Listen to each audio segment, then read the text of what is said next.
I'm about to show you how to make a stretch gauge for $30 or less. The stretch gauge I'm about to build, I'm making completely for free because I already had all this junk.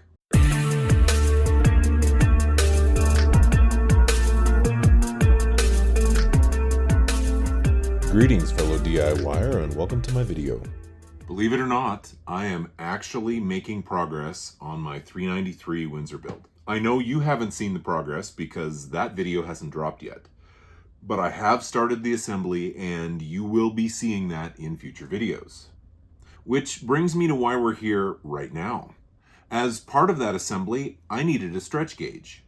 Yes, I could just use my torque wrench and get my rod bolts set up based on that spec. But I want to make sure that this is done right. I have a lot of money invested into this engine build, and I really wanted to double check and make sure everything is as it should be. I don't have tons of extra money, but usually I can come up with something if there's a tool that I need. Now, I may not use this tool again for some time, but at least I've got it should I need it. I went online thinking I'd be able to get a stretch gauge for a reasonable price, and the most inexpensive one I found was 70 bucks.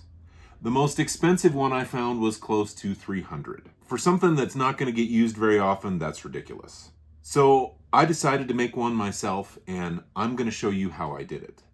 Best part is it's going to cost me $0, not a cent, because I have everything in the shop that I need to do it. And there's a good chance you have everything in your shop that you need to do it as well. So here's what I'm using to make this stretch gauge. First, you're going to need a dial indicator. Now, if you're doing any engine building or transmission building, machining, you probably already have this. But if you don't have this, it's $18 at Harbor Freight. Second piece, a nice chunk of key stock. I love working with key stock when I'm making stuff because, for starters, it's relatively dimensionally accurate. In other words, it's usually truly square, and it's usually within about 1/1000th of whatever the size is supposed to be. Now keep in mind they make some key stock that's oversized or that is on dimension one direction and slightly over or under the other direction. You'll have to look, and that may affect what you pick, but for the most part, within 1/1000th or two, it is truly square and easy to work with. And it's also very machinable. You can get a stick of this for about 10 bucks. So now we are sitting at $28. Then I have $2 roughly worth of hardware and a push rod. Now, I'm excited to be using a push rod to make my stretch gauge. Why? Because this push rod came out of the motor that I'm rebuilding. And as far as I'm concerned, that is poetic irony that a part that I'm no longer using in this motor can serve me to make a tool. Plus, this is so obviously a push rod with the balls on the end. This stretch gauge is going to be really kind of cool because anyone who knows anything about a motor is going to go, oh, that's a push rod. Best part about this build is you can make it in your garage with a hacksaw and a drill press. That's it. You can do it completely with hand tools. Now, I have a mill and I have a lathe, so I'm not going to do this with hand tools. But I will explain as I'm going through what needs to happen to be able to make this. And the very first thing we need to do is cut our key stock into two 3-inch pieces. Step one's done. I have cut the key stock to 3 inches and I have cleaned up the push rod. So the next thing we're going to do is we're going to need to drill some holes. Now the basic concept for this stretch gauge is you're going to have a hole so that the push rod can pass through it. We're going to take and slit the blocks so that when you add fasteners, it will tighten down and allow you to secure it. Now what's really nice about this is you're going to have some adjustability, but it's also going to be rigid. So you loosen up these bolts, you can slide this up or down to get the size that you want, and then you tighten it down and it's gonna stay put. I originally thought about drilling a hole in through the end and using a set screw, but then I realized that's gonna mar this push rod and that's actually gonna cause it to be hard to slide it up and down.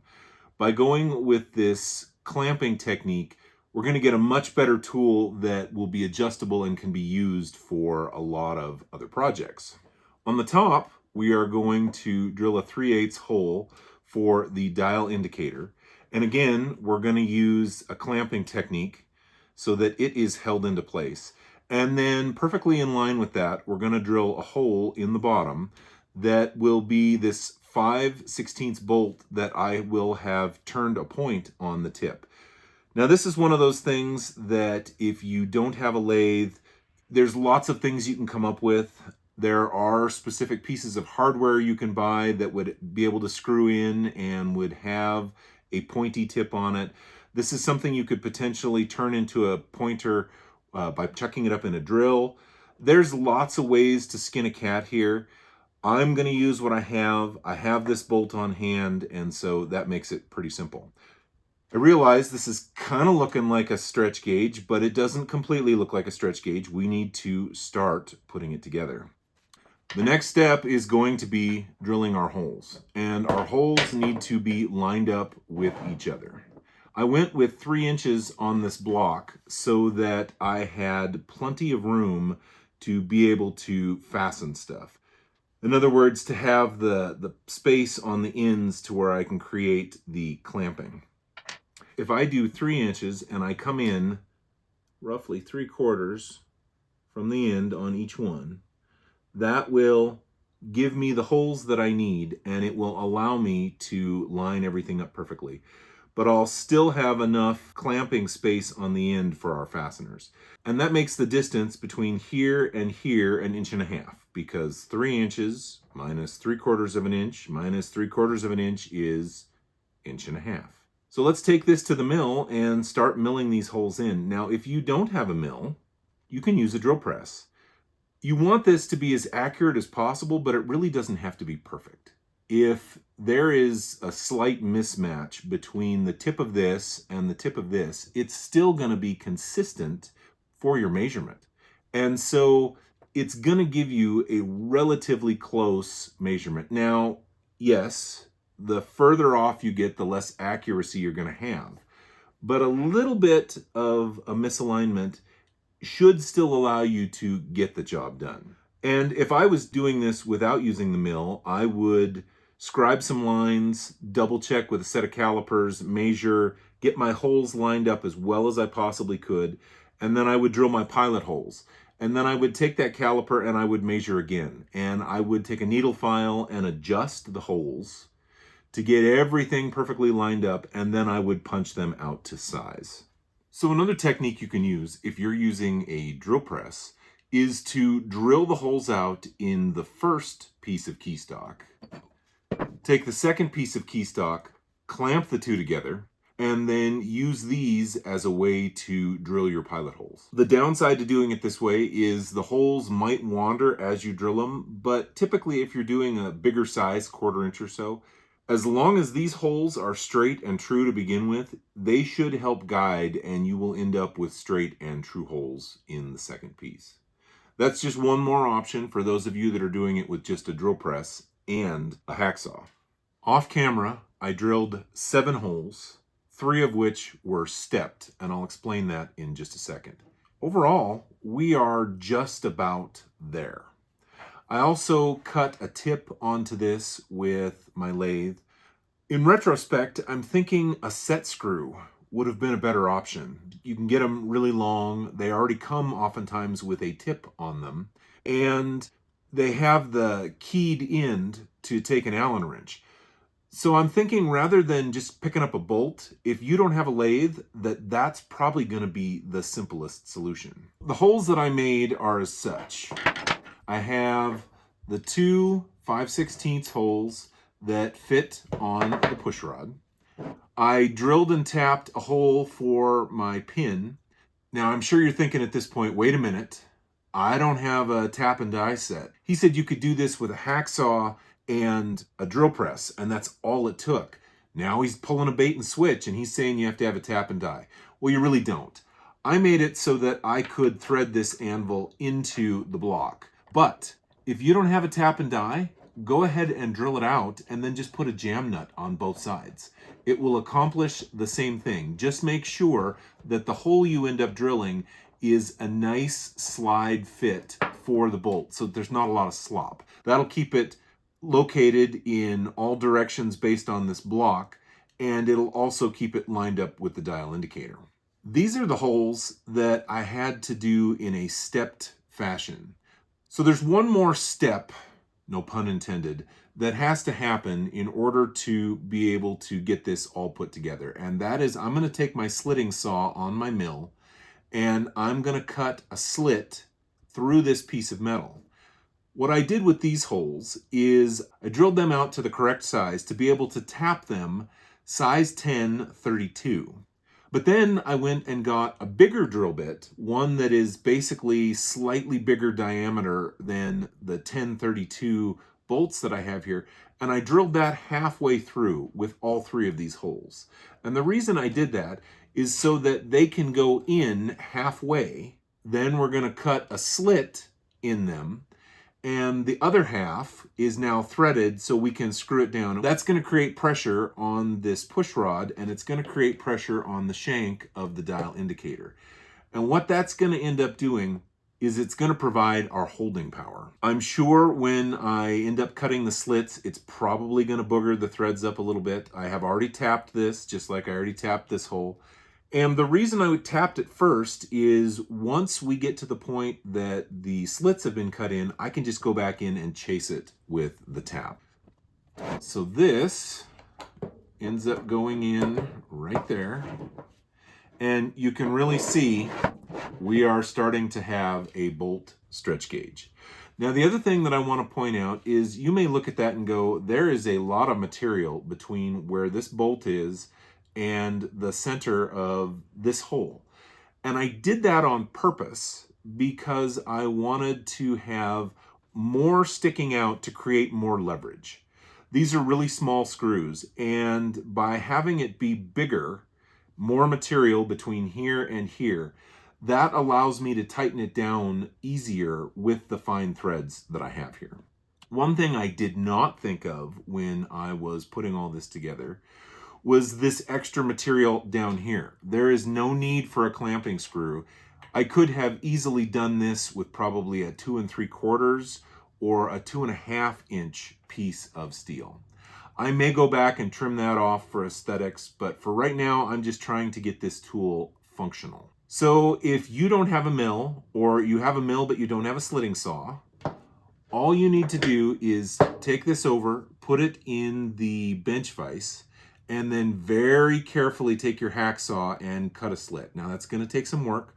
A bandsaw would also work very well, but if you've got a mill and you've got a slitting saw, why wouldn't you just do it that way and make it simple? And that's what we're going to do.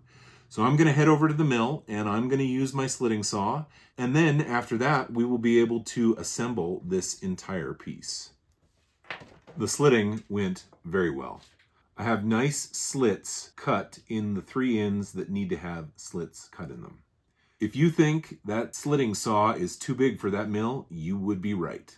That's a 4-inch slitting saw, and as I've said before, my mill is definitely undersized for most things. The good news is I have variable speed because I'm using a treadmill motor on that mill, and I was able to slow it down. I cut those at about 250 RPM, and I used lots of cutting fluid.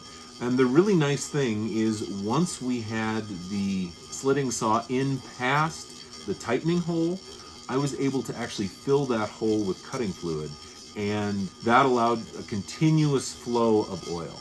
Every time I changed out a part, it was a little bit warm, but nothing hot at all. And every time I checked the blade, it was not hot at all.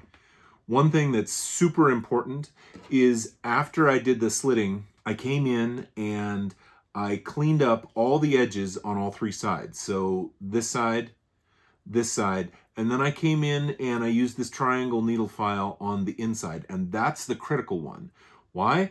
Because you don't want to have a burr there that is going to, 1, interfere with your push rod, and 2, you don't want to mar up the push rod. If you have a sharp point right inside there and you tighten this down, it's going to mark this, and then you're not going to have the free sliding. So let's see how all this goes together. It's really pretty simple. You can see I've already installed the anvil and the jam nut.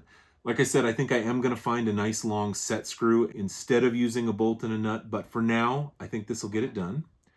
All we have to do is slide that in there. Now, a couple of things that I discovered. The tightening bolts that I'm using are just a little bit too long, and you really want this to be parallel with this. So I'm going to need to get a spacer and use it for alignment. Thankfully, I have a couple more pieces of 5/8 keystock. And as I said before, one really nice thing about keystock is that it is dimensionally accurate. Realized I'm going to have to put the dial indicator in last, but that's okay. Can take that out. Comes out without any problem. All right, so we're going to slide that into place. Everything's sitting level. Slide that down. Everything slides freely, so you can totally adjust the height. I'll be able to take this out to a pretty good height. Can't imagine I will ever be measuring any stretch on any bolts that large, but it is nice to know that I have that option. Also, if I go with the set screw, the long set screw, I'll have adjustment there as well. So I will have tons of adjustment with this rig. So let's get that about there where I think it needs to be, and we will tighten this down. You have to put quite a bit of torque on these to get them to really grab and be sufficiently squeezed. But once you do, it is a nice, rigid tool. Slide the dial indicator in. Now, one thing that I did earlier, I had pre-assembled doing some test fitting, and I slid this all the way down, and the very tip of this lines up perfectly with the tip of that. So we did get the machining accurate. Although, like I said before, if it's off a little bit, it's going to be consistently off.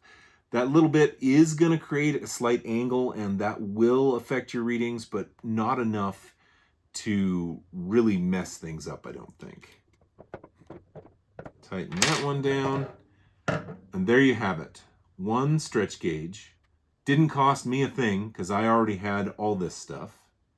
And if you wanted to buy the pieces and make this yourself, it would cost you about 30 bucks.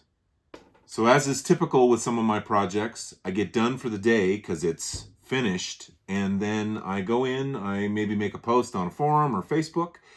I get a good idea from feedback, or I think about my project and how it went, and I come up with modifications on my own.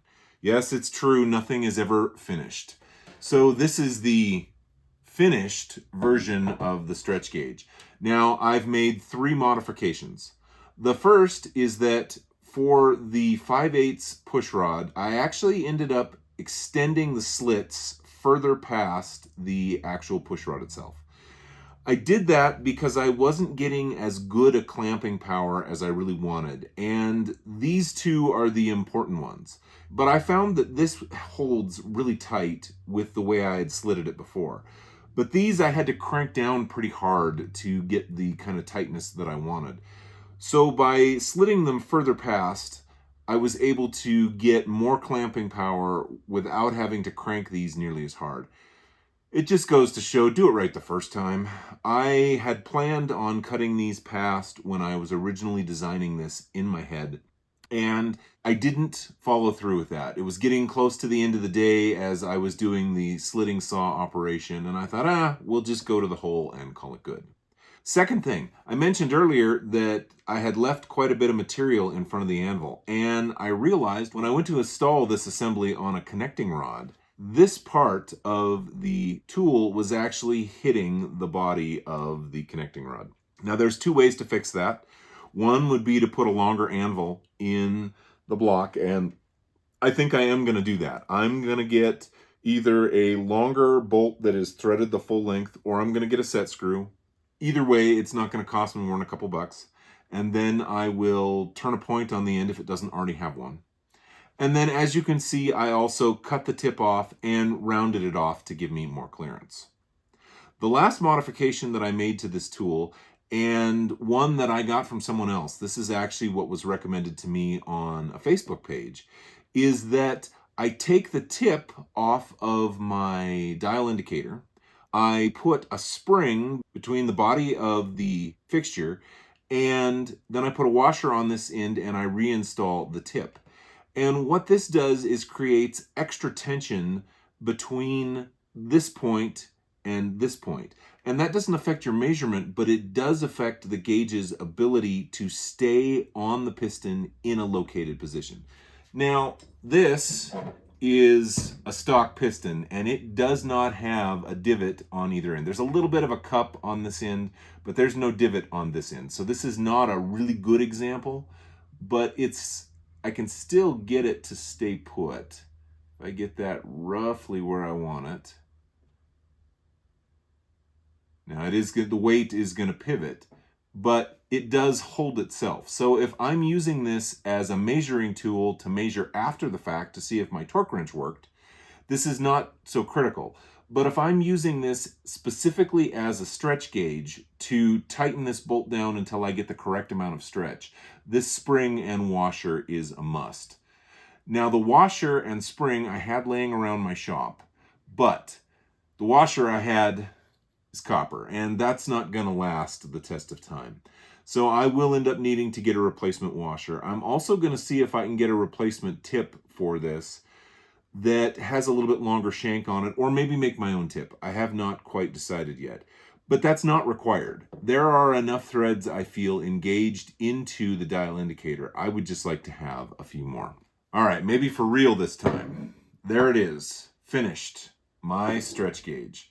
I couldn't be happier with the way it came out, especially the push rod. I mean, I just love the fact that it's an engine push rod that is being used as the backbone of this tool. If you have any questions, make sure you put them down in the comments. I try really hard to answer all comments, all questions, and I appreciate you stopping by to watch this video. If you like what you've seen, please click like. If you'd like to see more, please subscribe. Thanks for watching.